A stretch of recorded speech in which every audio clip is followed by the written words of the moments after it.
మర్యాదకి చెప్పు ఎవరు మా ముక్కు పిండి తినేది బోర్ వేసి నాలుగు బొక్కిట్లు పచ్చల్లో పెట్టిన ఒక బొక్కిట్లు ఎవరు తినేది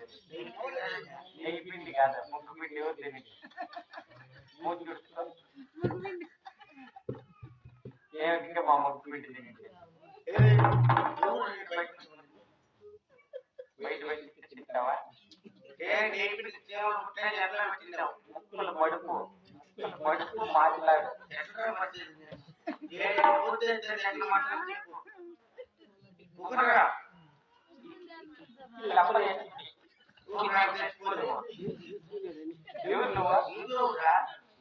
పరిపాలన చేస్తున్న రామరెడ్డి కింద పనిచేసే నేనెవరు అనుకున్నా ఎవరు ఆ యొక్క రామరెడ్డి పెద్ద కొడుకు రామరెడ్డి కొడుకు నువ్వేనా అయ్యో నీకు నమస్కారం ఉండవు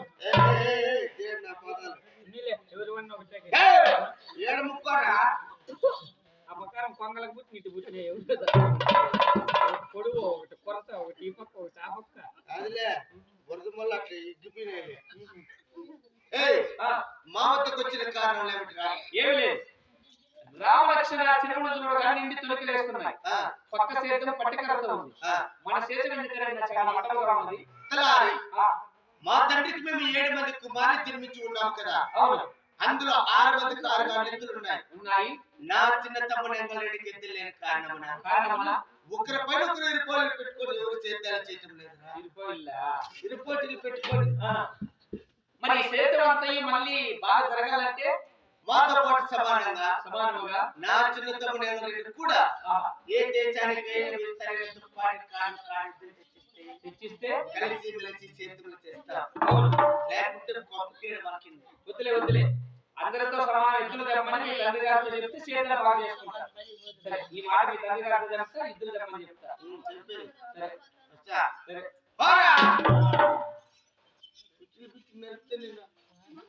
ఎన్ని పిచ్చిలు నేర్పుతారు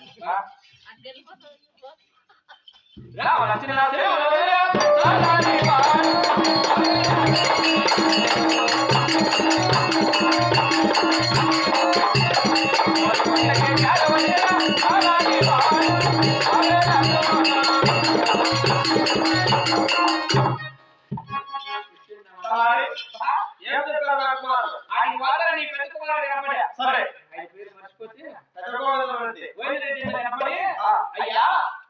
చెరువు చూడగా తొలికిలేస్తున్నాయి పక్క సేతులు బాగుంది మన చేతి ఎందుకు చాలా బంధులు పడి ఉంది మట్టముగా ఉంది అని నేను నీ కుమారుని అడిగితే మేము మా తండ్రికి 7 మంది కుమారులు జన్మించాం 6 మందికి మాత్రమే ఎద్దులు ఉన్నాయి సరే మా చిన్న తమ్ముడు ఎంగలరెడ్డికి ఎద్దులు లేని కారణమా ఒకరిపై ఒకరు రిపోర్టులు పెట్టుకొని మా చేతులు అంత మట్టం చేశాం మాతో సమానం మా తమ్ముడు కూడా ఎద్దులు రమ్మని చేతులు చేస్తాం లేకపోతే వారే ఇటువంటి వార్తలు సమాచారము ఎద్దులు కావాలంటప్ప మహామంత్రి అన్నమాట అవును అయితే ఈ సమయంలో నెట్టివారు నీ వాటి జాగ్రత్తగా ధారవాడికి బయలుదేరి నా భార్య మెట్టి తీసుకొని తీసుకొని వచ్చేదా మీ అమ్మటి ఎవరనుకుంటున్నావు ఇంటికాడ నేను కదా ఆయనతో మాకే పని నా భార్య ప్రసాదం లాగుంది కదా ఆయమ్మ నీకైనా నాకు ఆయమ్మ కదా భార్య అంటే ఆయమ్మ మాట్లేదు నువ్వు ఎక్కడ బావా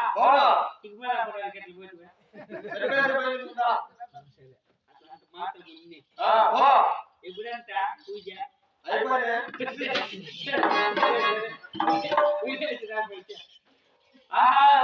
అమ్మరావో మా అమ్మరావో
Thank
you.